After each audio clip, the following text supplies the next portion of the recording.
6장 11절입니다. 마지막 부분입니다. 신약필 309쪽, 310쪽. 갈라디아 6장 11절에서 마지막 18절까지 자, 여러분이 한 절씩 교독하시겠습니다. 내 손으로 너희에게 이렇게 큰 글자로 쓴 것을 보라.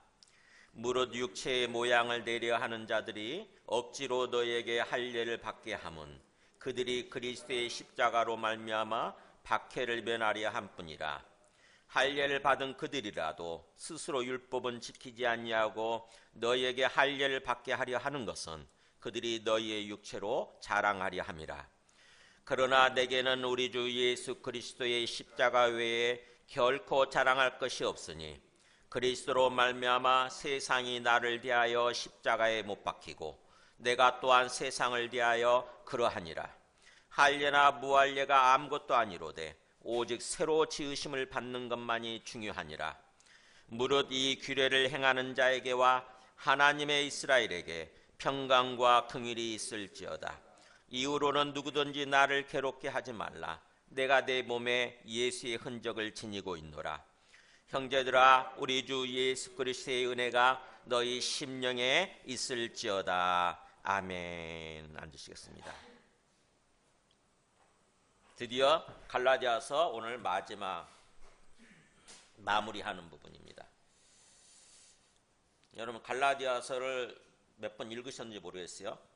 우리가 14번에 걸쳐서 14주 동안 갈라디아서 말씀을 가지고 예배를 드렸는데, 저는 갈라디아서 설교를 여러 번 했지만, 우리 교회 와서도 새벽기도 때 설교를 많이 했지만 정말 이번에 큰 은혜를 받았어요. 복음이 바로 이거구나. 예수 그리스도께서 오셔서 십자가에서 죽으신 거, 그 의미가 뭔지, 그 복음의 의미가 무엇인지, 그래서 우리가 예수 그리스도를 믿고 예수 그리스도의 십자가를 믿고 구원받는다는 게 뭔지, 구원받아서 새로운 삶을 살아간다는 게 어떤 것인지, 새로운 생명의 삶을 살아간다는 게 어떤 것인지에 대해서 정말 저는 큰 은혜를 받았어요.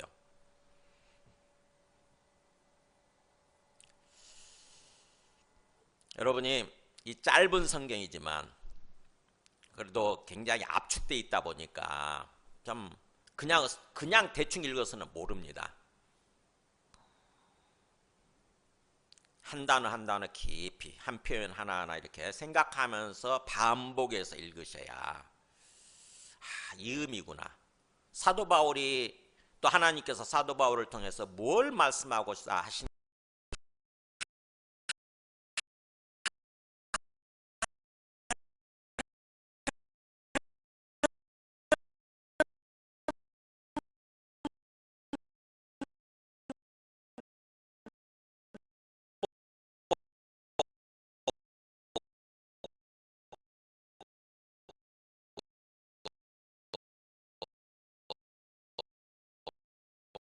사이비 복음, 가짜 복음은 없다.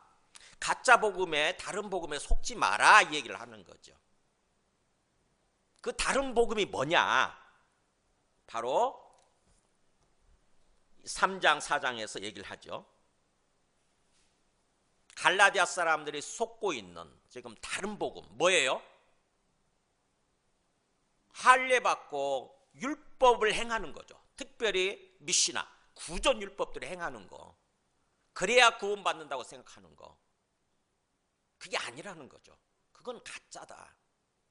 오직 예수 그리스도를 진정으로 알고 제대로 알고 예수 그리스도를 믿는 거, 그게 참된 복음이라는 거죠. 그게 진짜 복음. 예수 그리스도만을 제대로 알고 믿으면 하나님께서 우리의 영혼을 의롭다라고 해주신다고 하는 거죠. 우리가 그렇게 의롭다함을 받는 것, 우리의 영혼이 의롭다함을 받는 것, 그게 바로 구원이에요. 그 반대말은 죄악된 상태에 있다, 우리가 죄인이다 라고 하는 거죠.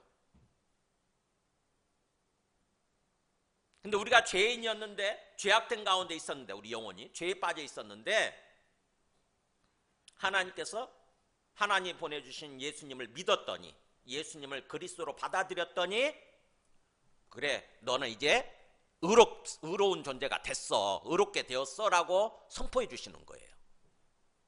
우리를 구원해 주시는 거예요. 그것이 3장 4장이죠. 본론. 그러고서 이제 5장 6장에서는 뭐였습니까? 그렇다고 한다면 우리가 진정으로 예수 그리스도를 믿고 구원받았다고 한다면, 우리 영혼이 의롭다함을 받았다고 한다면 이제 어떤 삶을 살아야 될 거냐 하는 거예요. 그게 첫 번째가 뭐였습니까? 5장 1절부터 15절까지 다시 뭐예요? 율법의 종, 할례의 종이 되지 말고 이제는 뭐예요? 그 자유로 오히려 사랑의 종이 되라. 성령을 따라서 사랑의 종이 되라, 이렇게 얘기를 하죠. 역설적인 얘기를 하는 거죠. 너희가 자유인이지만, 너희 영혼이 이제 자유함을 얻고 너희 영혼이 자유롭게 됐지만, 뭘로부터 자유예요? 할례로부터, 율법으로부터. 유대인들이 지금 빠져있는, 노예처럼 빠져있는 그 어떤 율법대로 행해야 된다. 수천 가지나 되는, 제가 4189개라고 그랬죠, 그죠? 미시나 구전율법이 4189개예요. 항목별로 돼 있어요. 그게 전부 다. 뭘 해야 된다, 뭘 하지 말아야 된다. 그래야 우리가 구원받는다. 근데 거기에 노예 상태에 빠져 있었는데 거기로부터 자유를 주신 거예요. 그거 안 해도 돼, 그런 거죠. 그 구전 율법대로 안 해도 돼. 예수님만 믿으면 구원받아. 예수님만 믿으면 너의 영혼을 내가 의롭다라고 해줘, 이렇게 말씀해 주신 거죠. 그러니까 엄청난 자유를 얻은 거죠, 우리가. 그래서 우리가 자유자지만, 자유인이죠, 일종의 자유인이지만 이제는 오히려 사랑의 종이 되라, 이렇게 얘기를 한 거죠. 핵심적인 얘기예요. 하나님께서 우리에게 그런 삶으로 인도하기를 원하시는 거예요. 사랑의 종이 되는 삶.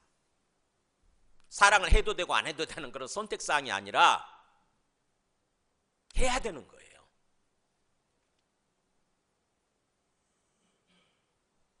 그럴 때에 사랑을 베푸는, 사랑하는 종이 되어서 삶을 살아갈 때에, 종으로 삶을 살아갈 때 오히려 우리 안에 이상하게 기쁨이 있고 행복해지는 거예요.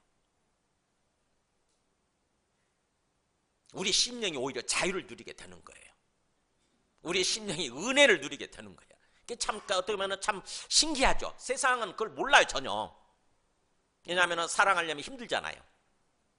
우리의 시간이 들어가고 우리의 에너지가 들어가고 그러니까 힘들죠. 그래서 보통 사람들은 안 해요.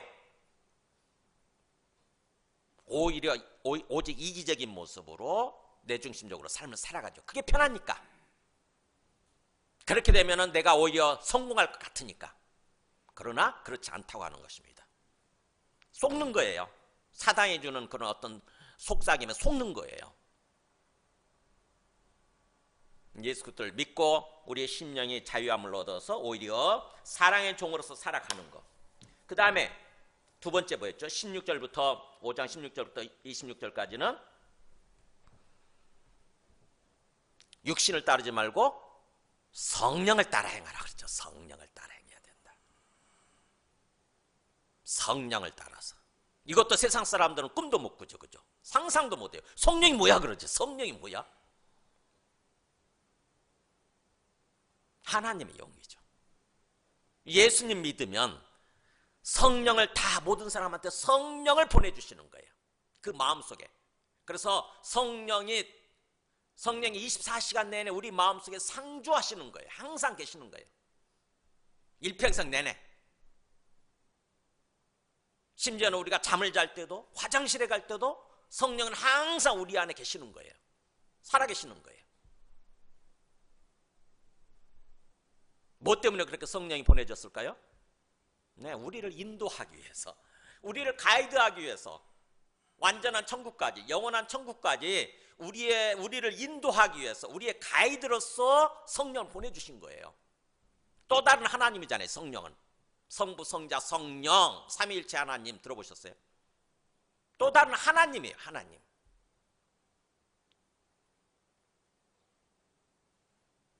영이시기 때문에, 영으로 임하시기 때문에 그냥 성령 이렇게 얘기하는 거죠.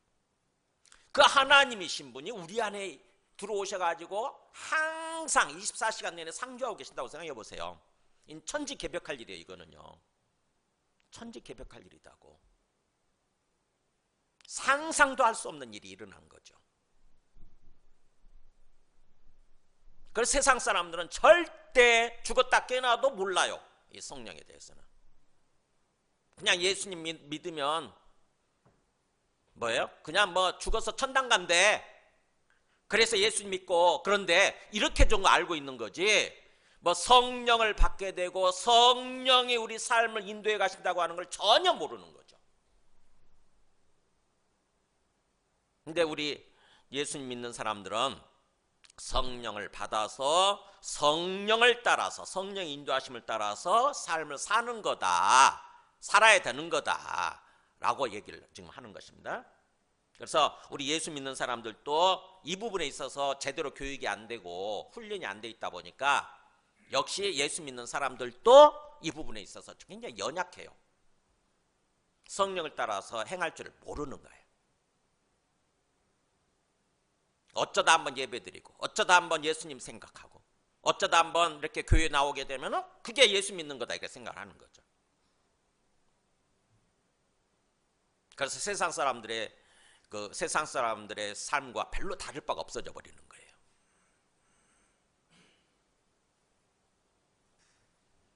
그거의 두 번째 메시지였고, 두 번째, 그 다음에 세 번째 6장 1절부터 지난 시간 10절까지 뭐였죠? 이제 성령을 따라서 사랑의 종으로서 행하는 모습, 그것이 우리의 관계 속에서 나타나야 된다는 거죠. 모든 관계, 모든 인간관계, 구체적으로 우리 인생이라고 하는 것은 관계잖아요. 관계. 태어날 때부터 관계로 맺어져 있어요. 태어날 때부터 부모와의 관계를 맺고 부모 자식 부자 관계라고 하는 부모 자식 간의 관계라고 하는 관계를 맺고 태어나잖아요. 신기하죠. 그 보면은. 그리고 또 뭐예요? 자라면서는 학교 가게 되면 이제 선생님과의 관계가 있지 않습니까? 친구들과의 관계가 있고, 또 성인이 되고 직장 생활을 하게 되면 직장에 가면 또 관계 있잖아요. 상사와 또는 밑에 부하 직원과의 관계가 있잖아요. 그 관계 속에서 구체적으로 내가 성령을 따라서 사랑의 종으로 행하는 모습이 나타나야 된다고 하는 것입니다. 그런 삶을 살라는 거예요. 그래서 우리가 무엇으로 심든지 그대로 거둘 거다 이렇게 얘기를 하잖아요. 일종의 경고죠. 경고. 성령을 따라서 그렇게 살면 성령으로부터 영생의 열매, 어떻게 보면 기쁨의 열매고 하나님의 생명에 충만한 열매죠. 그 열매를 거두게 되지만 계속해서 육신을 따라서 살아가게 되면, 육신을 위해서 심는 거죠. 육체라고 되어 있는데 육신을 위해서 그렇게 심고 거두는, 심는 그런 삶을 살아가게 되면 뭐예요? 또 육신으로부터 썩어질 것을 거둔다. 죽음의 열매를 거두게 된다고. 죽음의 열매. 망하는 거예요. 우리 심령이 망하고 우리 몸이 망하고 우리 삶이 망하고 우리의 가정이 망하고 우리의 자녀들이 망하고. 이것도 굉장히 사도 바울이 강조를 하고 있는데 또 이거 그냥 대충 들어요. 이게 여러분이 무엇을 위해서 심는 삶을 살고 있는지 한번 돌아보시기 바랍니다. 나는 육신을 위해서 심는 삶을 살아가고 있는가, 아니면 성령을 위해서 성령을 따라서 심는 삶을 살아가고 있는가 하는 거예요. 그러면 우리의 삶의 미래가 딱 보여요. 지금 심는 대로 내일 거두게 되는 거예요. 지금 심는 대로 1년 뒤에 10년 뒤에 내 인생의 결말에 거두게 되는 거예요. 지금 심는 대로. 그 다음에 이제 그리고 나서 이제 오늘 마무리 말씀이에요. 오늘 마무리를 어떻게 마무리 짓나 보세요. 먼저 거짓된 신앙인을 이렇게 지적하면서 그걸 비판하면서 그걸 고발합니다. 아무리 이렇게 복음을 전해도, 아무리 예수 그리스도에 대해서 이렇게 알려주고 그런다 할지라도 그걸 제대로 안 믿고 거짓된 신앙생활, 일종의 종교 활동만을 하는 사람들이 있어요. 그런 사람들에 대해서 먼저 지적을 하고, 그 다음에 14절부터 16절까지는 참된 신앙인의 모습에 대해서 얘기를 하는 거예요. 진짜 제대로 믿고 참된 신앙생활을 하는 사람 모습은 어떤 것인지를 얘기를 합니다. 그리고 나서 마지막에 예수의 흔적에 대해서 얘기하죠. 예수님을 만난 흔적, 예수님을 믿는 흔적이죠. 스티그마. 그 흔적들이 지니고 살아야 된다고 하는 거, 몸에. 예수의 흔적을 몸에 지니고 살아야 된다. 나는 그러고 있다. 사도 바울은 그렇게 얘기를 하죠. 그래서 오늘 마무리가 굉장히 어떻게 보면 정말 멋있죠. 그죠? 전체적인 갈라디아서 흐름도 정말 얼마나 논리적이고 체계적인지도 참 이렇게 참 놀랍지만 오늘 마무리하는 부분도 기가 막히게 마무리를 합니다.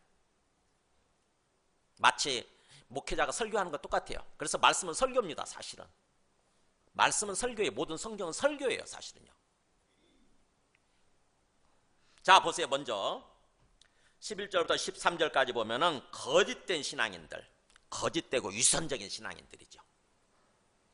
내 손으로 너에게 이렇게 큰 글자로 쓴 것을 보라. 이렇게 이제 전제를 달면서 이렇게 큰 글자로 쓴 것을 보라. 뭐예요? 강조하는 거죠. 우리가 글자를 쓸 때 볼드체라고 그러죠. 어떤 부분에 대해서 굵고 크게 키우잖아요. 우리 컴퓨터로 글자를 쓸 때 보면은 어떤 중요한 부분에 대해서는 제가 우리 마찬가지죠. 우리 주보에도 제가 굵은 글씨 보이죠, 그죠? 중간중간 보이세요? 아무 생각 없이 한 게 아니에요. 이게 중요하다고 한 얘기예요. 강조하기 위해서 굵은 글씨로 넣은 거예요. 그래서 여러분들이 이 글을 읽을 때 굵은 글씨가 나오면은 잠시 멈춰서 생각을 해야 돼요. 생각. 왜 이걸 강조하셨을까? 이게 무슨 뜻이지? 마찬가지예요. 지금 사도 바울이 성경을 쓰고 나서 우리 앞에까지는 어쩌면 사도 바울이 이렇게 구술 입으로 말로 불러주고 다른 사람이 기록했을 수 있어요. 성경은 대충 그렇게 기록이 되니까 항상 그때 당시에.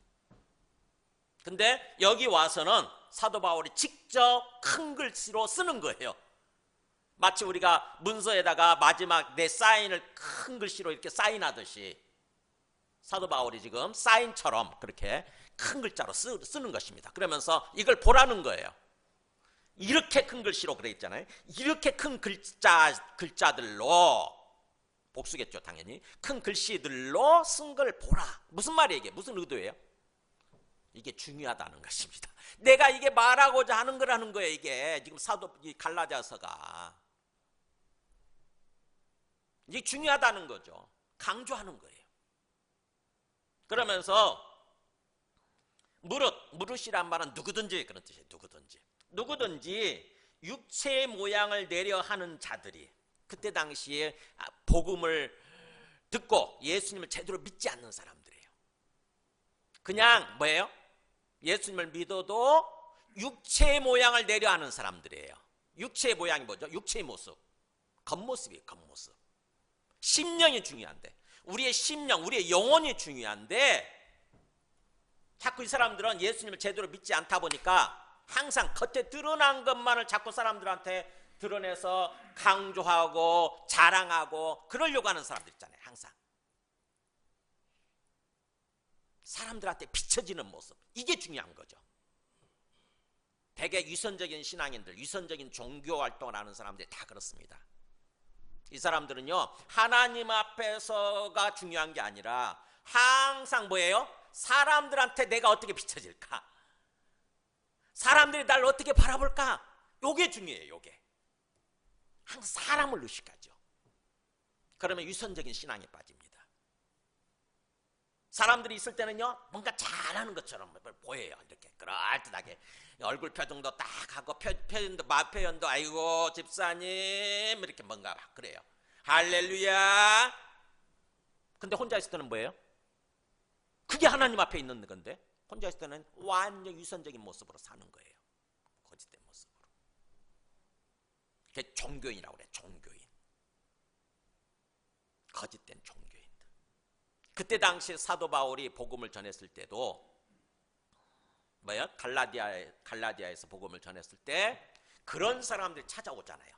예루살렘으로부터 그런 사람들, 육체의 모양을 강조하는 사람들, 육체 모양을 중요시 여기는 사람들이 찾아와가지고 뭐예요? 예수 잘 믿고 있는 사람들한테 자꾸 뭘 강조하냐? 너 할례 받아야 돼, 이렇게 하는 거야. 너 할례 받아야 돼. 할례 받아야 되고 또 뭐예요? 율법, 이 미시나 구전 율법들을 행해야 돼. 우리 조상들 대대로 내려오는 이 전통들을 행해야 돼. 그걸 강조하는 거예요. 무릇 육체의 모양을 내려 하는 자들이, 겉모습을 중요시 여기는 사람들이 억지로란 말이 강제적으로 그런 뜻이에요. 할례 안 받으려고 그러는데 막 강조하는, 협박하고 막 뭔가 그러면서 할례 받게 하는 거예요. 억지로 강제로 너에게 할례를 받게 한 이유가 뭐냐? 그들이 그리스도의 십자가로 말미암아 박해를 면하리 한 뿐이다. 뭐예요? 그리스도의 십자가. 그러니까 복음의 핵심은 그리스도의 십자가거든요. 사도 바울이 전한 복음의 핵심은 뭐냐? 그리스도의 십자가. 한마디로 요약하면 복음은 뭐냐? 그리스도의 십자가예요.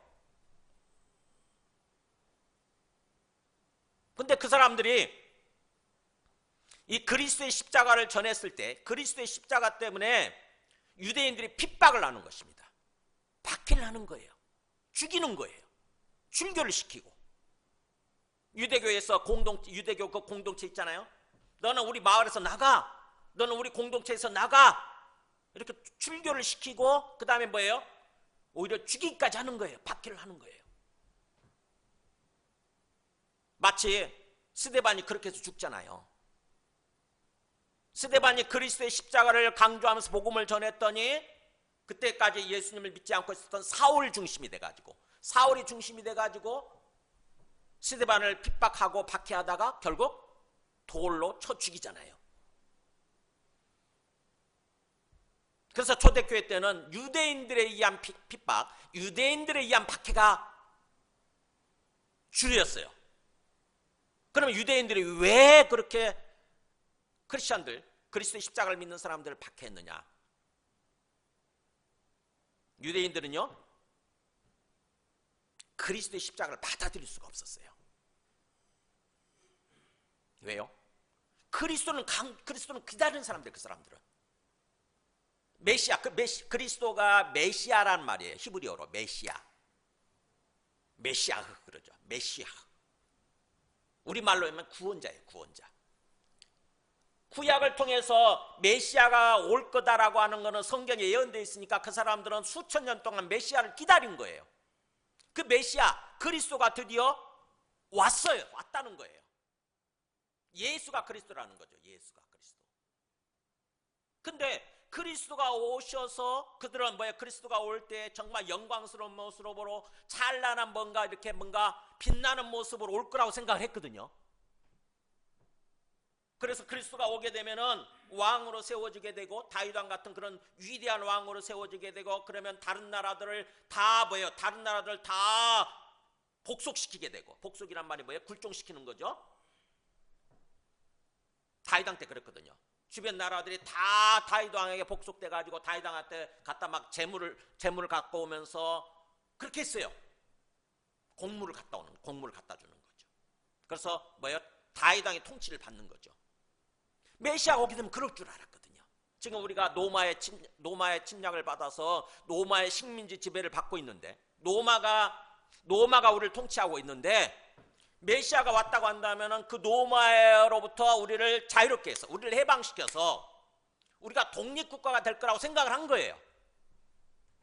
근데 예수가 메시아, 예수가 그리스도라고 그러면서 뭐합니까? 십자가에서 죽으셨다는 거예요. 십자가에서 죽으셨대. 나무 위에서 달려서 죽으셨대. 유대인들은요, 이걸 도저히 이해가 안 되고 받아들일 수가 없는 거예요. 너무 쪽팔리고 너무 창피하고 너무 부끄러운 거야, 이게. 아니, 그리스도가 어떻게 십자가에서 죽냐고. 어떻게 이게 그 십자가에서 죽은 예수가 그리스도냐고. 이걸 받아들일 수가 없었어요. 그래서 그런 십자가에 죽은 그리스도를 전하는 사람들을 박해한 거예요. 그럼 말도 안 되는 소리 하지 말라고 그러면서. 우리가 기다리는 메시아, 우리가 기다리는 그리스도는 그런 모습으로 오지 않는다. 오자마자 찬란한 영광 가운데, 찬란한 빛 가운데 와가지고 왕으로 세워져야 된다, 이렇게.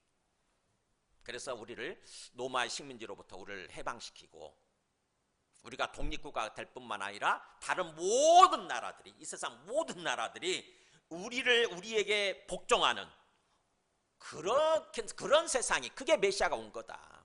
메시아가 오게 되면 그렇게 하는 거다 라고 믿었던 사람들이에요. 그래서 그들이 그렇게 그리스도의 십자가로 말미암아서 주어지는 박해, 이 핍박, 이거를 면하기 위해서 뭐예요? 유대인들이 예수 믿고 있는 그 갈라디아 사람들한테 와가지고 예수만 믿어서는 안 돼. 뭐예요? 너 할례 받고 그 다음에 우리가 해온 대로 미시나 조상들의 전통 구전율법대로 행해야 돼. 하나하나 시콜콜 율법대로 행해야, 그래야 구원받는 거야 라고 강제로 이렇게 할례를 받게 한 거예요. 그러면서 그 사람들은 실제로는 13절에 그랬죠. 그 할례를 받은 그들이라 할지라도 안 지켜. 율법은 또 정작 안 지켜. 뒷구멍으로 구멍으로 호박씩 가는 거예요. 엉덩이로. 앞에서는 그럴듯하게 행하는 듯 보이지만 뭐예요? 율법을 안 지켜. 뒤로 혼자 있을 때. 그러면서 그잖아요. 그들은 스스로 율법은 안 지키고, 그러니까 말씀은 안 지키고 너희에게 할례를, 그러면도 너희들한테 그렇게 할례를 받도록 강요하는 것은 뭐예요? 그들의 속마음이 그들이 너희의 육체를 갖고 자랑하려고 하는 거다. 자랑. 즉 다시 말하면 뭐예요? 이방인들은 할례 안 받은 사람들, 할례 안 받은 사람들 거잖아요. 유대인들 같으면 태어난 지 8일 만에 다 할례를 주지만 이방인 사람들은 할례를 안 받으니까. 근데 할례를 받게 되면 뭐예요? 유대인이 되는 거죠. 유대인. 그래가지고 뭐예요? 내가 저 사람한테 할례 받게 해서 저 사람이 할례를 받게 되면, 아 봐라, 내가 저 사람들 할례 받게 해서 우리 유대인 숫자를 늘렸어, 유대인 만들었어, 이렇게 자랑하는 거예요. 할례 받은 숫자를 가지고 자랑하는 것입니다. 그래서 너희의 육체, 너희 할례 받은 육체의 숫자를 가지고 자랑하려고 하는 그 속셈 때문에 자꾸 뭐예요? 할례를 강요한다고 하는 것입니다. 이게 거짓되고 위선적인 종교인들이에요. 뭔가 예수님을 믿는다고 하면서도 스스로는 정말 제대로 알지 못하고 제대로 믿지 않고 뭔가 다른 것들을 모습으로 사는 것입니다. 겉모습을 강조하는 모습으로, 겉모습을 자꾸 겉에 있는 것들을 자랑하고 드러내고 내세우고 그러는 모습으로 사는 거예요. 그게 거짓되고 위선적인 종교인들이에요. 남의 얘기가 아니에요. 오늘날 보세요. 오늘날 예수님을 믿는 그리스도인들이잖아요. 교회에 나오면은 직분도 받잖아요. 집사가 되고 안수 집사가 되고 권사가 되고 장로가 되고 그러잖아요. 근데 그 사람들 뭐예요? 그 사람들의 자랑거리가 뭔지 보세요. 정말 오직 하나님 앞에서 하나님을 자랑하고 예수 그리스도를 자랑하고 그런 모습으로 삶을 사는가, 아니면 뭐예요?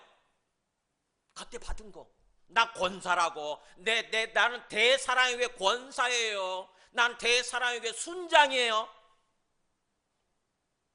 난 사랑의 교회에서 제자훈련 받았고 사역훈련까지 받았어요. 당신들은 그런 거 모르죠? 그런 자랑하면서 사는 사람들. 그러면서 뭐예요? 속에 예수 그리스도가 주님으로 안 계시는 거예요. 삶의 목적이 예수 그리스도가 아닌 거예요. 오직 나를 사람들 앞에서 나를 드러내고 나를 자랑하기 위해서. 그러면서 나는 예수 그리스도를 믿네, 난 예수 그리스도 기독교인이야, 그런 자랑하면서 사는 거예요. 그게 바로 거짓되고 위선적인 종교인들이에요. 사도 바울 당시에도 그런 사람들이 있었다고 하는 것입니다. 그거를 지금 고발하다시피 이렇게 드러내는 거예요. 사도 바울이. 너희는 이런 사람들 따라하지 말라는 거예요. 이런 사람들 속지 말라는 거죠. 오늘날도 심지어는 목회자 가운데, 사건 목자, 거짓 목사들 가운데 그런 사람들이 있어요. 교회를 이용해서, 예수 믿는 사람들, 성도들을 이용해서 자꾸 뭔가 자기를 드러내고 뭔가 정치 사상을 강조하고, 소위 극우 꼴통들, 거기에 쏘가가지고, 거기에 넘어가가지고, 우리가 예수님 믿으면 당연히 공산주의 반대하죠. 그죠? 당연히 공산주의 반대합니다. 반공 사상을 가지게 돼 있어요. 근데 뭐예요? 그것 자체가 복음은 아니잖아요. 반공 사상이 복음은 아니다고요. 복음은 뭡니까? 예수님을 믿는 거예요. 예수 그리스도를 믿는 거예요. 근데 복음은 저쪽 옆으로 젖혀놓고 뭐예요? 우리가 6.25 스티그마가, 6.25 상처가 있으니까 6.25를 겪은 사람들한테는 뭐예요? 반공만 얘기하게 되면 그게 먹혀들거든요. 반공 사상만 얘기하면 먹혀듭니다. 그러면 뭐예요? 그 사람들이 뭐예요? 심지어는 반공 사상만 얘기하면, 복음을 얘기하는데도 불구하고 반공 사상만 얘기하면 갖다 막 헌금 갖다 바치고 몸 갖다 바치고 막 그러는 거예요. 그걸 이용하는 거예요. 뻔히 알면서. 그 사건 목자들이 아주 사악한 사람들이에요. 거짓되고 위선적인 종교인이 되지 않을 뿐만 아니라 절대로 거기에 속지 마시기 바랍니다. 아무 의미 없는 거예요. 우리가 이 땅에서 짧은 시간 살다 가는 건데, 그 짧은 시간을 제대로 살아야지. 제대로 믿고 제대로 살아야지.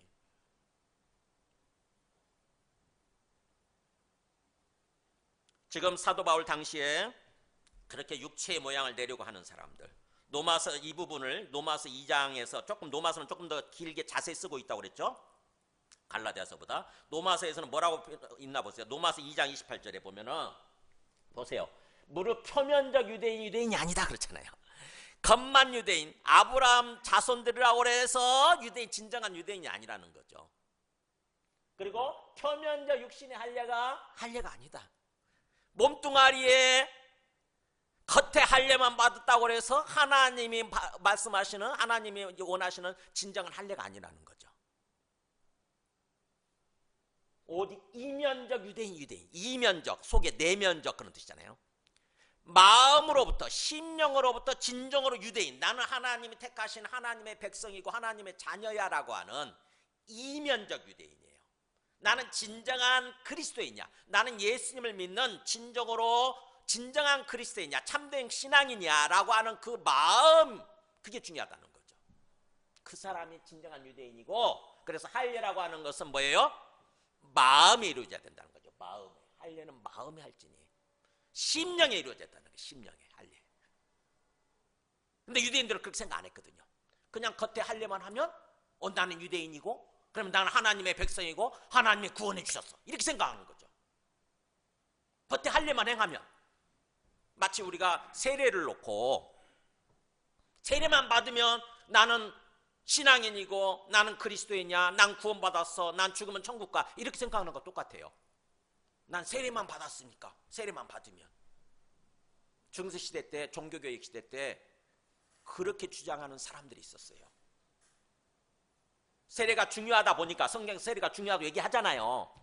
세례가 중요하게 생각되다 보니까 그냥 뭐예요? 다짜고짜 예수 안 믿어도 세례만 받으면 그걸로 다 된 걸로 그렇게 강조를 했었어요. 혹시 오늘날 교회 다니는 사람 중에, 기독교인이라고 하는 사람 중에 내가 어릴 때 세례 받았으니까 나는 구원받았고 나는 그리스도인이다, 나는 신앙이다, 이렇게 착각하면서, 그러면서도 또 교회는 안 다니고 예배는 안 드리고 말씀대로 살지 않고 그런 사람도 혹시 있을지 모르겠어요. 그게 당시에, 초대교회 당시에 유대인들의 모습이에요. 나는 아브라함의 자손이야, 이런 사람들. 세례 요한이 그걸 굉장히 강조하잖아요. 말씀대로 행하지 않으면서 나는 아브라함의 자손이라고 그런 착각하지 마라, 뭐예요? 하나님은 이 주위에 널리 깔려있는 이 돌들을 갖고도 자손 만들 수 있어. 아브라함 자손 만들 수 있어. 진정으로 회개하고 진정한 아브라함의 자손이다라는 거죠. 진정으로 회개하고 진정으로 세례받아서 진정한 참된 신앙이 돼야 돼요. 우리는요. 그래서 영에 있고 율법 조문에 있지 아니한 것이라 말은 무슨 말이냐면은 영의 통치를 받아야 된다는 거죠. 우리 심령이 중요하다는 것이다. 심령. 우리 마음이 중요하다는 거예요. 심령이란 말이 어렵게 생각되면 마음이라고 생각하면 돼요. 심령, 마음, 영혼 거의 비슷하게 생각하면 돼요. 우리 마음이 중요하다는 거예요. 마음이 할례를 받아서 마음이 하나님의 통치를 받는 삶을 살아가는 거. 우리의 심령이 하나님의 통치를 받는 삶을 살아가는 거. 겉에 문자, 율법 조문, 특히 어떤 미시나 구전 율법대로 행하는 거, 이게 중요하지 않다는 거죠. 하나님의 뜻을 알고 하나님 뜻대로 행하려고 하는 거, 이게 중요한 거예요. 종교인이 되지 말라는 거죠. 종교인. 그래서 그 칭찬이 사람에게서가 아니요 다만 하나님에게서니라. 뭐예요? 사람이 칭찬해 줘야 중요한 게 아니라는 거예요. 사람이 칭찬해 주는 거, 사람으로부터 인정받고 사람이 칭찬해 주는 거 아무 의미 없다는 것입니다. 하나님이 해 주셔야 된다는 거죠. 하나님이 인정해 주시고 하나님이 칭찬해 주셔야 되는 거예요. 그러니까 항상 기준을 하나님의 관점에서 생각을 할 줄 알아야 돼요. 우리가 예수님 믿고 신앙생활을 하면서 하나님의 관점에서 자꾸 바라보는 거예요. 내가 지금 똑바로 알고 똑바로 믿고 있나? 똑바로 신앙생활을 하고 있나? 하나님의 관점에서. 내 관점을 생각하게 되면 자꾸 합리화시키거든요. 자꾸 합리화시킵니다. 전부 다 내가 잘하고 있는 걸로 착각하는 거예요. 하나님이 보시면서 나를 어떻게 평가하실까?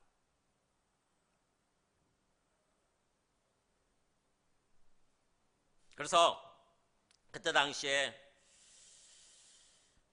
유대인들 같은 경우에 이렇게 뭔가 할례를 강조하고 또 할례를 받고 하는 사람들은 뭐 때문에 그렇게 했느냐? 고린도전서 1장 22절 보면 유대인들의 모습이 나와요. 유대인들은 표적을 구했다잖아요. 유대인은 표적을 구하고 그 다음에 1세기 그때 당시 헬라, 우리 아테네나 그리스 있죠. 그리스 그 지방 뭐예요? 항상 지혜를 강조해요. 지혜는 지식이에요. 지식. 새로운 지식. 뭔가 새로운 게 없나? 항상 그 생각을 하면서 사는 거예요. 이거 보여주기 전에 요한복음 6장 30절 보여주세요. 그 앞에 이름이 나오잖아요. 여기 예수님이 오셔서 내가 그리스도다 그러니까 유대인들이 뭐라고 질문하나 보세요. 그들이 묻되 요한복음 6장이에요. 30절에 그러면 우리가 보고 당신을 믿도록 행하시는 표적이 뭡니까? 그러잖아요. 예수님한테 표적 좀 꺼내보세요. 표적 보여주세요. 표적. 당신이 그리스도라고 한다면 그리스도다운 표적을 보여주세요. 이런 거예요. 하시는 일이 뭡니까? 그러면서 뭘 예를 드냐면은 기록된 바 하늘에서 그들에게 떡을 주어 먹게 하였다 한 것 같이. 이게 누구 얘기예요? 모세 얘기잖아요. 모세 때 하늘에서 만나가 내려가지고 40년 동안이나 사람들이 매일같이 만나를 먹었잖아요. 엄청난 표적을 보여준 거잖아요. 세상에 보세요. 마른 하늘에서 매일같이 만나가 내린다. 빵가루가 내린다. 밀가루가 내리는 거예요. 밀가루, 쌀가루가 내리는 거예요. 매일같이 40년 동안.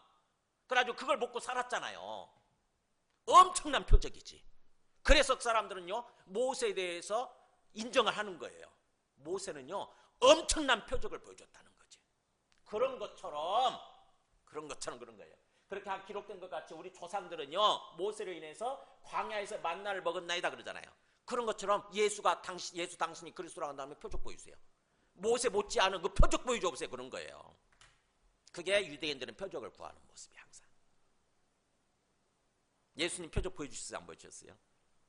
이것과는 상상할 수 없는 표적을 보여주셨지. 뭐예요? 오병이어. 생각해 보세요. 오병이어. 떡 5개 생선 2마리를 가지고 몇 명 먹였어요?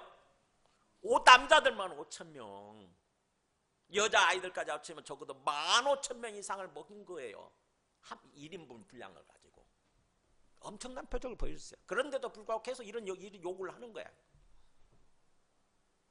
믿음이 제대로 안 믿으니까, 하나님을 제대로 안 믿으니까 예수가 오셔서 그리스도라고 하는데도 불구하고 그걸 안 받아들이는 거예요.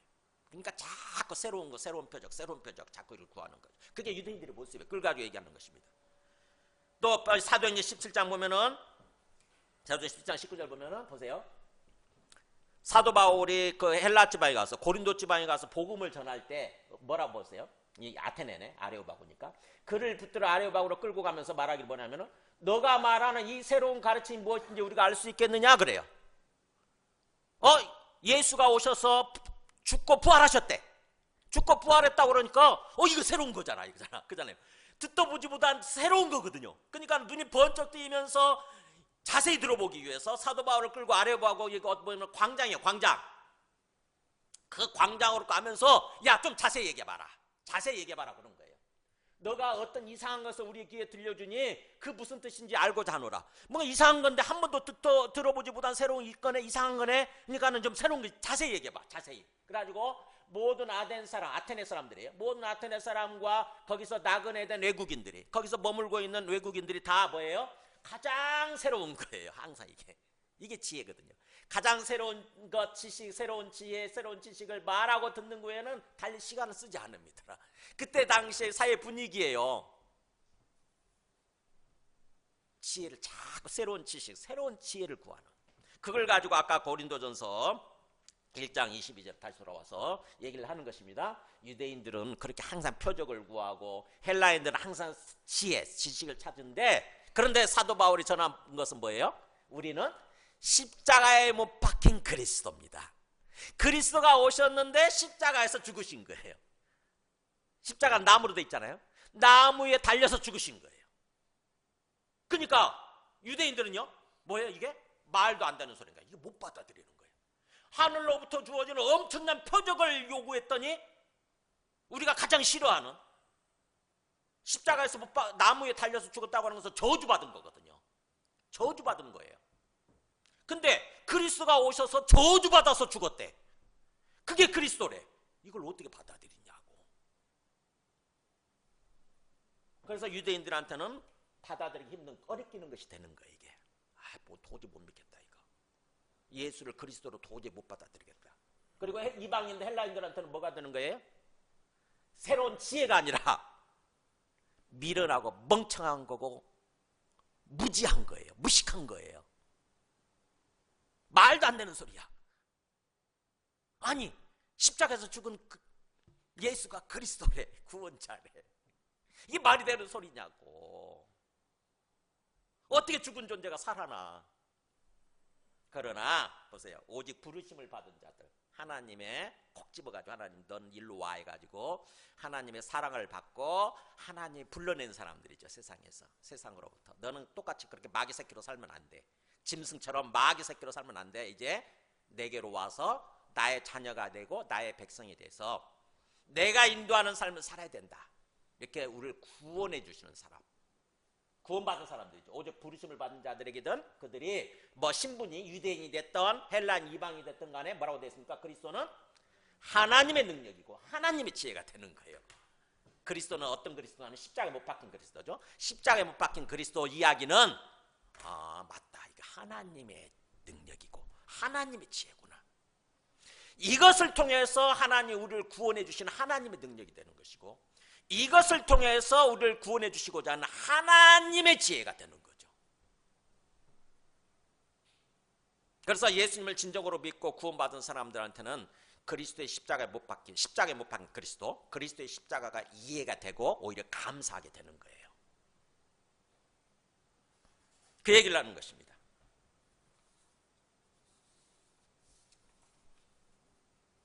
그래서 사도 바울이 앞에서 그랬죠. 3장 거기 한번 보세요. 3장 13절 보세요. 3장 13절 보면 그리스도가 오셔서 십자가에 죽으신 이후 나무에 달려서 죽으신 의미가 뭐라는 거예요? 사도 바울은 그걸 안 거죠. 복음을 통해서. 뭐라고 되어 있습니까? 13절에 3장 13절에 그리스도께서 우리를 위해서 저주를 받은 바 되셨다 얘기했잖아요. 그러니까 예수가 저주받은 건 맞아. 예수 그리스도가 오셔서 십자가에 죽으신 거, 나무에 달려 죽으신 건 저주받은 거 맞는데 누구를 위한 거라고요? 그게 우리예요. 우리가 저주받아야 되는데, 우리가 죄 때문에 저주받아야 되는데 우리를 대신해서 예수님이 저주받으심으로 우리를 거기로부터 구원해 주셨다는 거죠. 그래서 그리스도의 십자가는 뭐예요? 우리를 위한 저주가 되는 거예요. 우리를 위한 저주받음.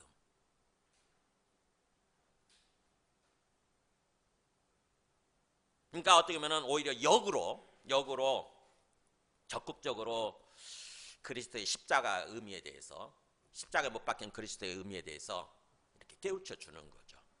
그리스도가 오셔서 나무에 달려서 저주받아서 죽은 건 맞는데 사실은 뭐예요? 자기 잘못 때문에, 자기 죄 때문에 그런 게 아니라 우리를 살려내기 위해서, 우리를 저주로부터 풀어주기 위해서 그렇게 하신 거다.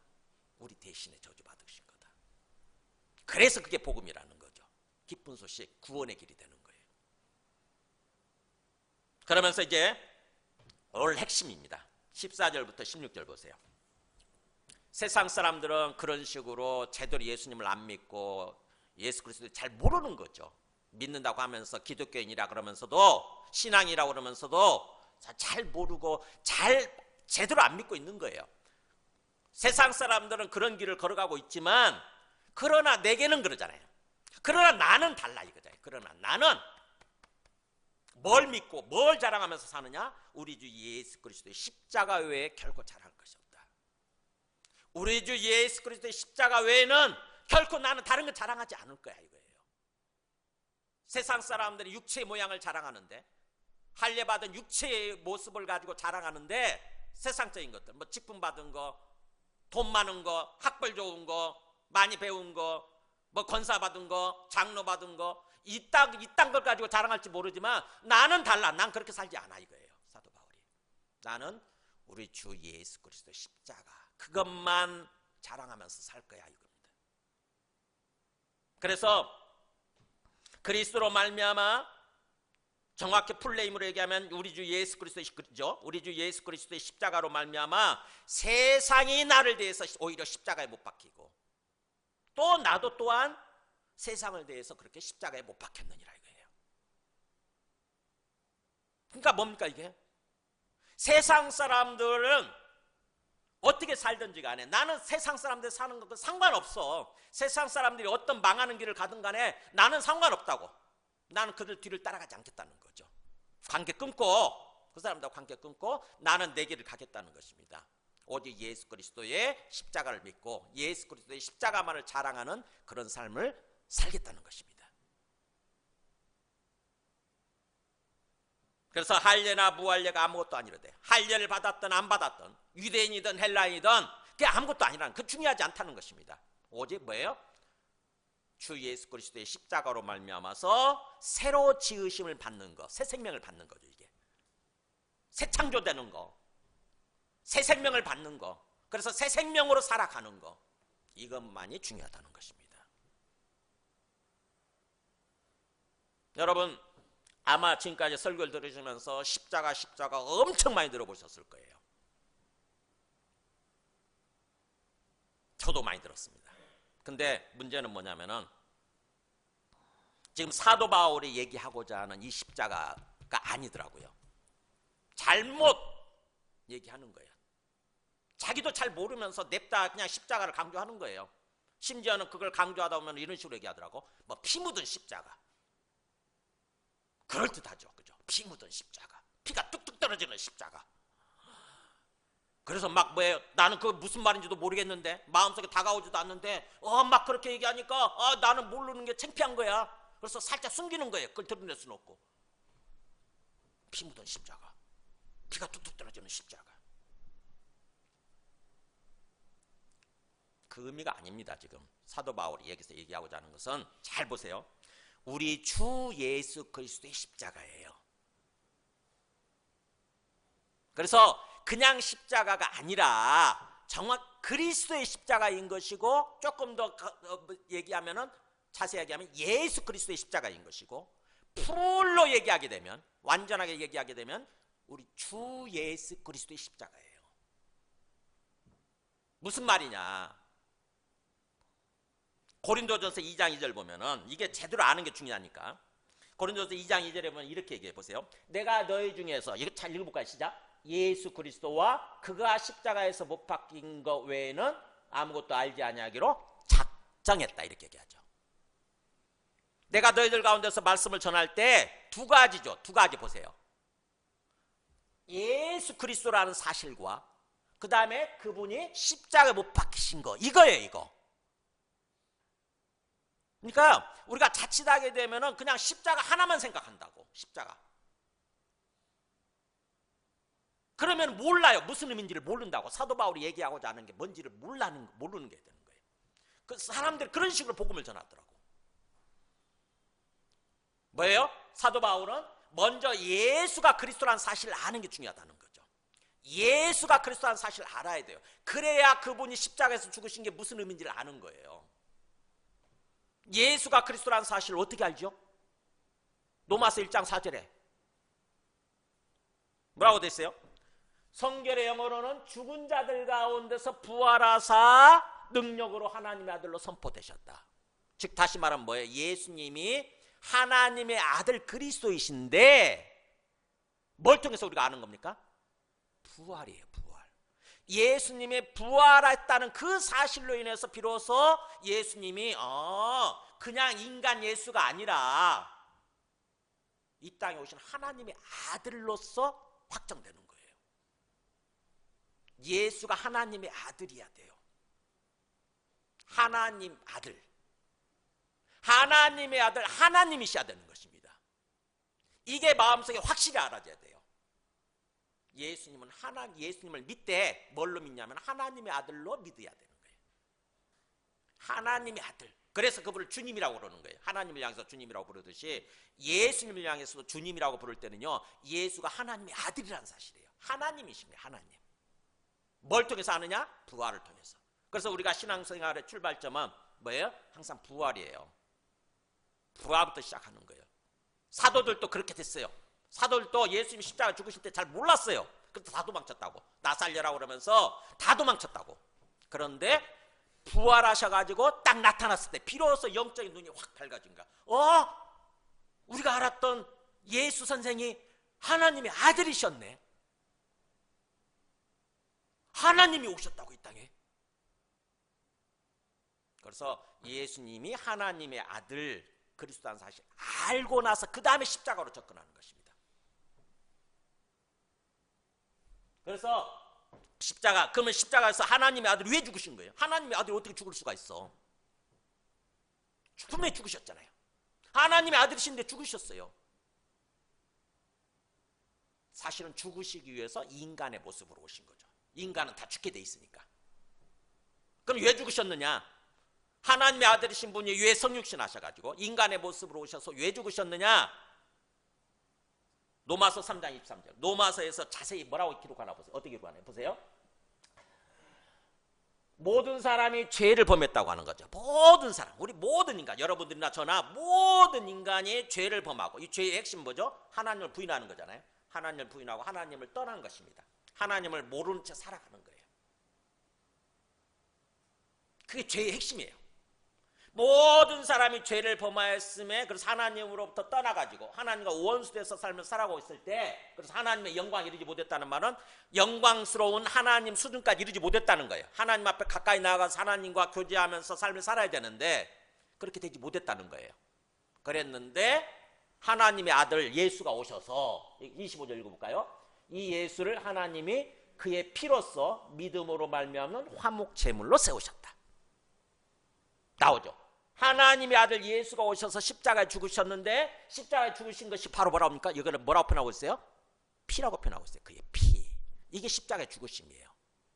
하나님의 아들이 오셔서 십자가에 죽으신 거, 하나님의 아들의 십자가, 그가 어떤 의미냐? 화목제물이라는 거죠. 화목제물. 하나님과 우리 관계를 화목시키기 위해서 제물로 드려졌다는 거죠. 제물로. 그게 예수님의 십자가 죽음이라는 거예요. 그러니까 다시 말하면 뭐예요? 우리를 하나님과의 관계를 화해시키기 위해서, 우리가 하나님과 원수가 돼서 영원한 멸망, 영원한 죽음을 향해서 가고 있었는데, 지옥을 향해서 가고 있었는데, 하나님께서 우리를 구원하시기 위해서 우리 죄를 먼저 뭐예요? 용서해 주시기 위해서 우리 죄값으로 대신에, 그래서 속량 화목제물이라고 그래요. 화목제물로 예수님이 오셔서, 하나님의 아들이신 예수님이 오셔서 십자가에 죽으셨다고 하는 것입니다. 그게 예수님의 십자가의 의미예요. 예수 그리스도의 십자가의 의미예요. 예수 그리스도의 십자가 죽음으로 말미암아서 내가 드디어 하나님과 화목하게 되는 거구나. 내가 드디어 다시 하나님께 돌아와서 하나님과 화목하고 하나님과 화해하고 이제 하나님의 백성으로서 또 하나님의 자녀로서 삶을 살아갈 수 있게 되는 거구나. 이게 예수 그리스도의 십자가의 의미예요. 그래서 에베소서에서는, 우리 지금 갈라디아서인데 거기 봐보라. 에베소서 1장 7절 보세요. 에베소서 1장 7절, 여기도 써졌죠? 읽어보세요. 우리는 그리스도 안에서 그의 은혜의 풍성함을 따라, 잘 읽어볼까요? 시작. 그의 피로 말미암아 속량 곧 죄사함을 받았느니라. 그의 피, 이게 예수 그리스도 십자가예요. 하나님의 아들이신 분의 십자가 죽음이에요. 하나님의 아들이신 분이 오셔서 말도 안 되는 일을 벌인 거죠. 나무에 달려서 저주받은 죽음을 하신 거예요. 근데 그것으로 말미암아 오히려 우리는 뭐예요? 속량, 양반으로 회복시켜 주신다. 돈이 없어서 상놈으로 전락이 됐는데 양반으로 회복시켜 주시는 거예요. 죄값을 치러 주신 거예요. 그래서 죄 사함, 죄 용서를 받았다는 거죠. 그러니까 예수 그리스도 십자가, 그리스도인데 그리스도가 오셔서 십자가 죽으신 의미는 뭐예요? 우리를 위해서, 우리를 속량시키기 위해서, 우리의 죄를 용서하고 우리를 하나님과 화해시키기 위해서, 화목시키기 위한 화목제물이라는 거죠. 그게 주 예수 그리스도의 십자가의 의미예요. 그러니까 예수 그 십자가를 생각할 때 달랑 십자가만 자꾸 생각하게 되면 무슨 말인지 몰라요. 전혀 내한테 아무 의미가 없다고, 다가오지 않아. 오히려 나는 모르는, 자꾸 목사님은 그거 강조하네. 십자가, 피 묻은 십자가, 무슨 피가 뚝뚝 떨어진 십자가 자꾸 강조하네. 나는 하나도 안 다가오는데, 무슨 말인지도 모르겠는데, 오히려 죄책감에 사로잡힌다고. 나 모르겠네, 이거 어떡하지? 그렇게 생각하면 안 돼요. 사도 바울 의도대로 예수 그리스도와, 아까 다시 고린도전서 2장 1절 보세요. 예수는 그리스도라는 거지. 예수가 뭘 통해서 아는 거예요? 먼저 부활을 통해서 아는 거예요. 부활을 통해서 예수는 하나님의 아들 그리스도예요. 이 땅에 오신. 그런데 그분이 뭐예요? 십자가에서 못 박히셨다는 거죠. 십자가에 죽으신 거예요. 이 두 가지. 이거를 제대로 알고 이거를 자랑하는 삶을 사는 것. 이걸 제대로 알게 되면 자랑할 수밖에 없어요. 기뻐. 하나님의 아들이신 분이 오셔서 십자가에 죽으셨어, 내 대신에. 그래가지고 나를 구원해 주셨어. 내 죄를 용서해 주시고 나를 하나님과 화해시켜 주셨어. 이제 나는 하나님께 속한 존재가 되었고 하나님의 백성이 되었고 하나님의 자녀가 되었어. 누구 때문에? 예수 그리스도의 십자가 때문에. 그럼 내 마음속에서 너무 뭔가 마음속에 은혜가 생기면서 기쁨이 생기고요, 감사하게 돼요. 하나님 감사합니다. 예수님 감사합니다. 이게 주님께서 나를 사랑하셔서 나에게 베풀어 주신 사랑이군요. 내게 베풀어 주신 은혜군요. 생각하면 생각할수록, 깨닫게 되면 깨닫게 될수록 감사하는 마음이 생기는 거예요. 그래서 사람들 앞에 가서 자연스럽게 자랑할 수밖에 없어. 얘기할 수밖에 없어. 예수님의 십자가 때문에, 예수 그리스도의 십자가 때문에 내가 이렇게 구원받게 됐어. 난 드디어 마귀 새끼였다가 이제 하나님의 백성으로, 하나님의 자녀로 살아갈 수 있게 되었어. 나는 이제 죽어도 내 영혼이 하나님께로 갈 것이고 나중에 예수님 재림하실 때 난 부활해가지고 몸으로 영원한 천국에서 살게 될 거야. 영생하게 될 거야. 이렇게 할 수밖에 없게 되는 거예요. 그게 지금 사도 바울이 얘기하는 거예요. 우리 주 예수 그리스도의 십자가 외에는 다른 거 아무것도 난 자랑하지 않겠다. 자랑할 게 없다. 너희들 제대로 예수님을 모르고 예수 그리스도 십자가를 모르고 그렇게 산다 할지라도, 세상에 그렇게 흘러간다 할지라도 난 상관없어. 그러면 나는 세상에 대해서 담 쌓고 세상에 대해서 난 관계 끊고 세상도 나에 대해서 관계 끊고 난 내 길을 걸어갈 거야. 이렇게 되는 거예요. 근데 예수님의 어떤 그를 제대로 모르는 사람들, 예수 그리스도 십자가 의미를 제대로 모르는 사람들은요, 세상이 흘러가는 대로 삽니다. 나도 뭐 허겁지겁 쫓아가는 거예요. 나의 영광을 위해서, 나를 위해서, 내가 가진 거 자랑하면서 돈 자랑하고 학벌 자랑하고 권사직분 자랑하고, 그러면서 제대로 뭐예요? 예수를 믿지 않고 사는 거예요. 그러면서도. 그러면 우리도 그렇게 따라가야 됩니까? 끊으세요. 얘기해 주되 계속해서 안 받아들이고 그런 길을 걸어가는 사람들은요, 그냥 관계 끊으세요. 그 사람들 멸망 지옥으로 간다고 해서 나도 그렇게 따라갈 필요 없잖아요.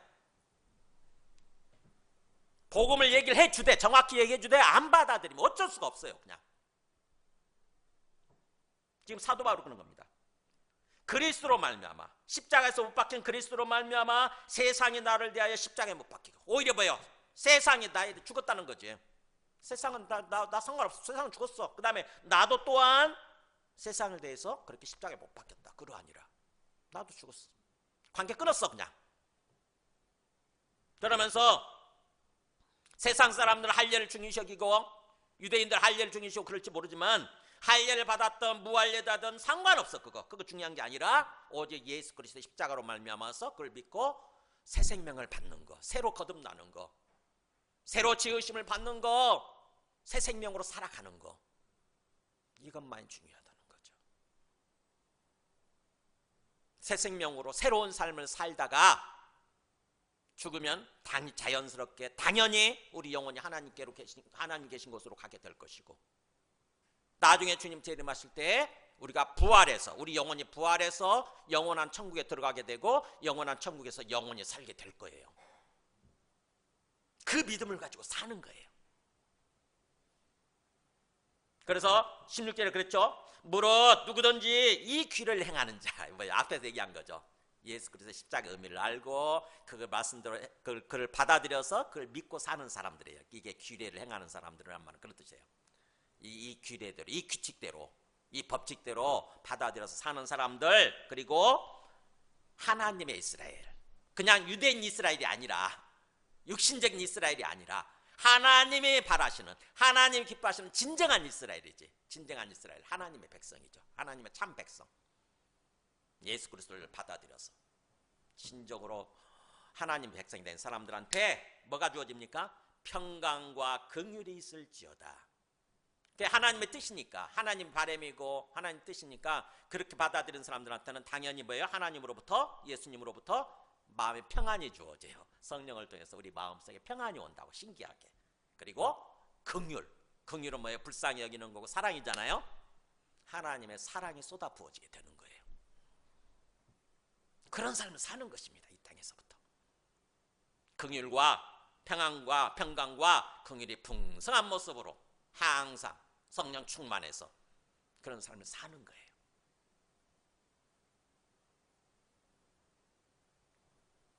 그 다음에 마지막, 이후로는 딱 그죠. 이제부터는 누구든지 나를 괴롭게 하지 마. 더 이상 나를 괴롭게 하지 마. 이상한 얘기 가지고, 이상한 복음 가지고 나 괴롭히지 마. 뭐예요? 내가 내 몸에는 예수의 흔적을 지니고 있느라. 내 몸에 흔적, 단수처럼 돼 있잖아. 복수예요. 예수님을 만난 흔적들이 내 몸에 있어. 나는 확실하게 예수님을 알았고 확실하게 예수님을 믿었고, 그래서 예수님을 만난 흔적, 예수님을 믿는 흔적들이 내 몸에 있어. 나는 이것을 항상 기억하면서 이걸 가지고 산다는 것입니다. 우리가 예수님을 진정으로 만났다고 한다면은, 예수님을 진정으로 믿는다고 한다면은 이 흔적들이 있는 모습이어야 돼요. 처음 예수님 믿을 때 생각해 보세요. 뭔가 감동이 있었다거나 충격적인 뭔가 있었다거나 그런 거 혹시 있으세요? 있어야 돼요. 그거.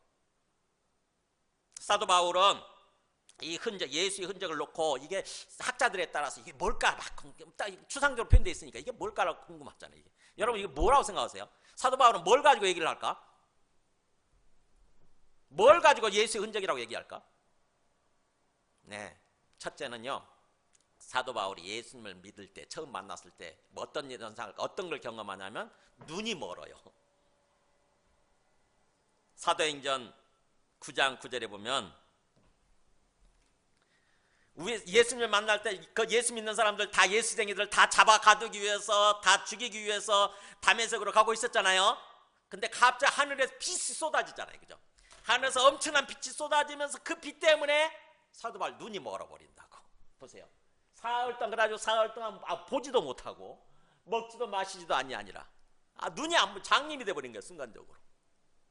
나중에 아나니아가 와서 기도하죠. 아나니아가 그 집에 들어가서 그에게 손을 대면서 안수하면서 기도를 했더니 어떤 일이 벌어지냐면 즉시 사울의 눈에서 뭐예요? 비늘 같은 것이 하얀 무슨 뭐 요즘 같으면은 뭐라고 그래? 뭐라고 그러죠? 눈? 어? 녹내장이나 막 이런 거 있잖아요. 그게 눈이 흐리다고 하잖아요. 이렇게 우리 고요희 집사 안 나오셨는데 고요희 집사님이 요즘 무슨 녹내장인가 뭐 있대잖아요.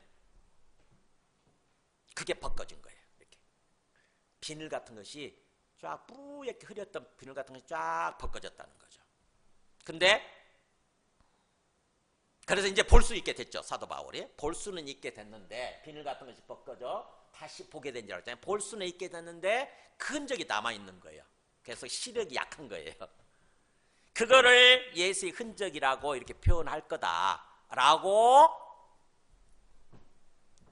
생각을 하기도 하고 저는 그렇게 생각을 합니다. 아마 사도 바울이 예수를 만난 흔적 그게 아마 뭔가 평생 동안 그게 있을 거라고 하는 거죠. 평생 동안. 사도 바울은 이게 너무 힘들어가지고 날 고쳐주세요. 날 치료해달라고 몇 번 기도했는데도 불구하고 하나님이 기도하지 말라고 그러시잖아요. 됐다 그만 기도해라 이건 안 들어준다 그러잖아요. 그러면서 내가 받은 은혜가 너무 커서 하나님께서 나를 내가 자고하지 않도록 교만하지 않도록 나에게 일종의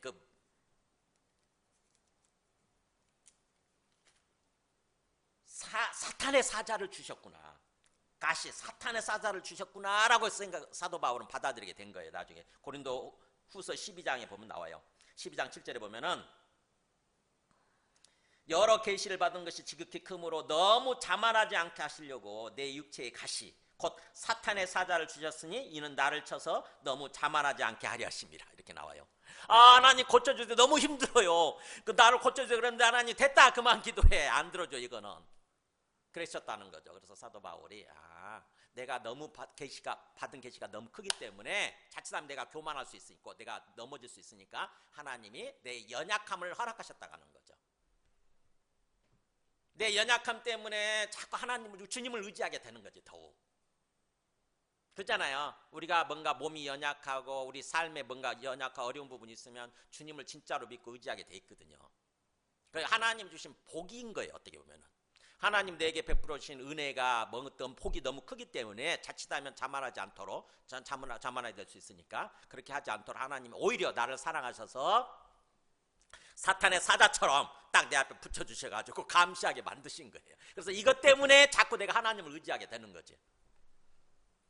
어쩌면 눈을 가지고 이렇게 얘기할 거라고 생각을 하는 거예요. 저는 그렇게 생각을 해요. 근데 또 이걸 가지고 몸의 흔적이다 이렇게 얘기할 거라고 생각하는 사람들도 있어요. 고린도후서 11장 보면은 11장 23절에 보면은 사도 바울이 예수님을 이제 만나고 나서 복음을 전하면서 엄청난 고난들을 겪습니다. 그잖아요. 보면은 읽다 보세요. 그들이 그리스도의 일꾼이냐? 그리스도의 일꾼이라고 그러니까 유대인들 잘못된 사람들 사꾼 목자들이 그냥 정신없는 말을 하냐고 하잖아요. 그것들 정신 나갔다 그러면서 나는 더욱 그러하다. 나는 진짜 그리스도의 일꾼이야. 그러면서 자기 얘기를 해요. 내가 그 사람들보다 수고를 넘치도록 했고 하고 그 다음에 감옥에 갇히기도 더 많이 했고 매도 수없이 받았고 여러 번 죽을 뻔했다. 그리고 유대인들에게 마치 매를 몇 번 받냐면 40에서 하나 감한 매 39대예요. 왜냐하면 율법에 40대까지만 때리게 돼 있거든요. 근데 내가 잘못해가지고 자칫하면 40대를 넘어가게 되면 죄를 범하는 거니까 그래서 유대인들은 안전장치를 해놓은 거예요. 딱 39대만 때리도록 미시나에 그렇게 구전율법에 이렇게 해놨어요. 근데 사도 바울이 복음을 전하다가 그렇게 39대 40에서 하나 감한 매를 몇 번이나 맞았어요? 무려 5번이나 맞았어요. 곤장. 우리 옛날에 사또 앞에 가서 볼기 까놓고 막 치잖아요. 그런 것처럼 5번씩이나 맞았다고. 그냥 죽기 직전까지 간 거죠. 그리고 3번이나 또 태장으로 맞았고, 이 태장이 뭔지 모르겠어요. 엄청나게 큰 매로 맞았다는 건데, 한 번은 돌로 맞았고 3번 배를 타고 다니다가 3번이나 배가 깨져가지고 죽을 뻔했고, 또 물에 빠져 죽을 파선했다고 그러잖아요. 그리고 일주야를 하룻밤을 꼬박 깊은 바다에서 지냈고, 생각해보세요. 하루 일주일 완전히 그냥 24시간 내내 꼬박 완전히 풍랑이는 그 바닷속에서 어떻게 보면 막 풍랑이는 그곳에서 있었다고 생각해보세요. 언제 죽을지 모르잖아요. 그 다음에 또 그 다음 보면은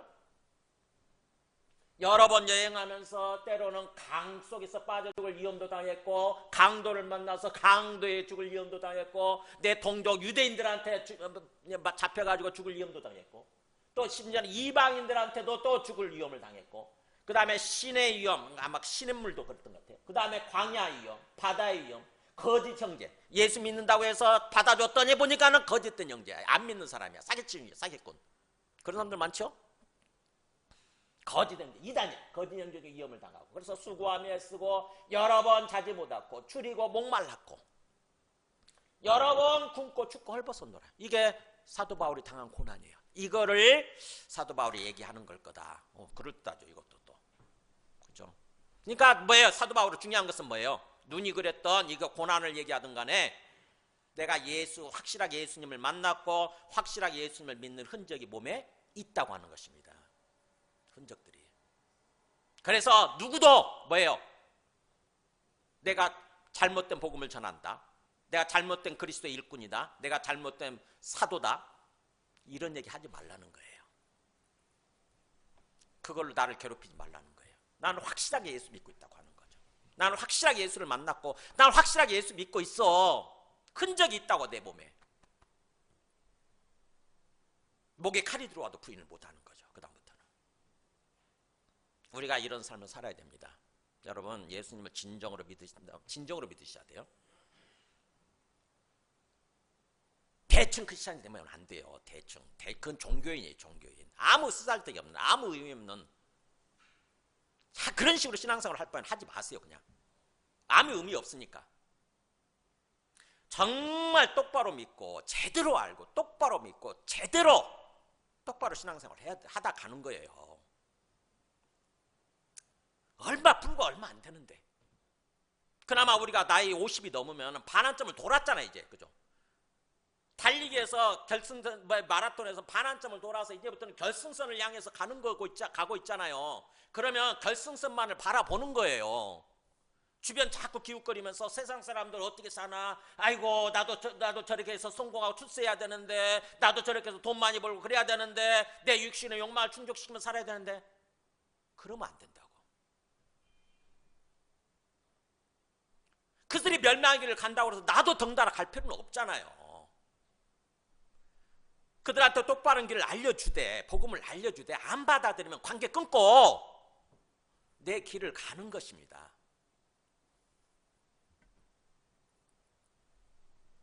예수의 흔적을 가지고. 그래서 여러분이 이 갈라디아서 말씀을 통해서 진정으로 나는 제대로 믿고 있는 참된 신앙인, 진짜 그리스도인 맞나? 아니면 여전히 계속 주변에서 맴도는, 자꾸 가쪽에서 자꾸 왔다 갔다 세상에 왔다 갔다 하면서 그런 거 어떤 겉도는, 맴도는 어떤 그런 그냥 종교인에 불과한가? 갈라디아 때 그때 그 사람들처럼 종교인에 불과한가 잘 이렇게 점검해 보시기 바랍니다. 종교인으로 살아갈 바에는 그냥 그만두세요. 괜히 시간 낭비하고 괜히 헌금 갖다 바치고 돈 낭비하고 그러지 마시고 그냥 그만두세요. 난 냅둬. 난 이대로 살다 그냥 지옥 갈래. 난 불못에 들어갈래. 그렇게 하세요. 그냥.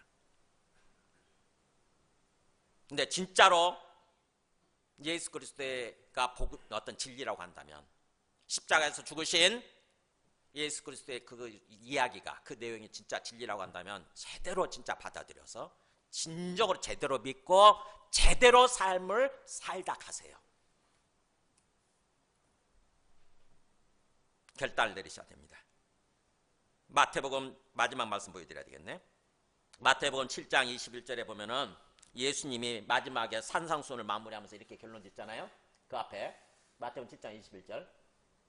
나더러 뭐라고 그랬습니까? 나더러 주여 주여 부른다고 해서 다 천국에 들어갈 것이 아니에요. 이 천국은 장차 주님 재림하실 때 들어가게 될 영원한 천국이죠. 완전한 천국. 나더러 주님 주님 불렀다고 해서 그래서 뭔가 그냥 기독교인임네 하고 신앙생활 종교활동을 했다고 해서 천국에 들어갈 게 아니다. 뭐라고 그러니까 다만 하늘에 계신 내 아버지의 뜻대로 행하는 자라야. 하나님 아버지의 뜻대로 산 자라야. 제대로 믿고 제대로 삶을 살아야 들어가리라. 그래서 그날에 그때 재판하는 날죠. 최종 최후심판 날이에요. 최후심판법정에서 막 그렇게 심판을 내렸더니 막 급하죠. 주여 주여 우리가 주님의 이름으로 선지자 노릇했잖아요. 어디 가서 말씀도 전했는데요. 또 어떤 사람은 주의 이름으로 귀신도 쫓아냈는데요. 제가 어떤 사람 뭐예요? 주의 이름으로 제가 많은 권능도 행하지 않았습니까? 심지어는 병 나은 적도 있는데요. 근데 내가 천국에 못 들어간다고요? 이렇게 막 변명하고 막 부르짖고 막 그럴 때 예수님 뭐라고 그러냐면은 23절에 그때 내가 그들에게 밝히 말하되 그래요. 숨겨진 것을 드러내서 이렇게 딱 얘기해 주는데 뭐라고 그럽니까? 뭐라고 같이 읽어볼까요? 시작. 내가 너희를 도무지 알지 못하니 불법을 행하는 자들아 내게서 떠나가라 하리라. 내가 너희 뭘 보겠다. 뭐요? 주님과 교제해 본 적이 없으니까. 주님과 교통하면서 삶을 살아야 된다. 이 땅에서. 하나님의 뜻대로 주님과 교통하면서 하나님 뜻대로 삶을 살아야 되는데 그런 적이 없으니까 주님이 우리를 몰라보는 거예요. 그러면서 이 불법을 행하는 자들아 하나님 법대로 살지 않은 사람들아 다 뭐예요? 너기서 떠나가라. 너희는 저 지옥 가. 너는 불못으로 가. 이렇게 할 거라는 거죠. 그래서 참 진짜로 제대로 믿고 제대로 삶을 살아야 돼요. 제발 종교인이 되지 마세요. 제가 이 복음을 전하면서 떠오르는 사람들 몇몇 있어요. 정말 걱정돼요. 두렵습니다. 그 사람들 제게 맡겨주신 영혼들인데 어떻게든 저는 그들을 천국으로 인도해야 되는데 제 마음이 답답해요. 어떤 때는 막 옆에 가서 귀를 열고 막 큰 소리로 얘기해주고 싶어. 아니면 아예 이 뇌 뚜껑을 열고 회로를 고쳐주고 싶어. 그냥 예수 믿는다고 하는 거 이런 겁니다. 예수님은 이런 분이십니다. 이렇게 해주고 싶어. 그냥 왜 이 모양일까? 여러분은 그런 종교인이 되지 마시고 진짜 참된 신앙인 하나님이 기뻐하시는 참된 신앙이 되시기 바랍니다. 그래서 항상 하나님의 그 은혜 또 평강, 긍휼을 충만히 누리면서 살아가는 이 땅에서부터 그런 삶을 살아가는 그런 복된 사람이 되시기 바랍니다. 우리 찬송가 150장 하고 그다음에 잠깐 기도하는 시간 갖겠습니다.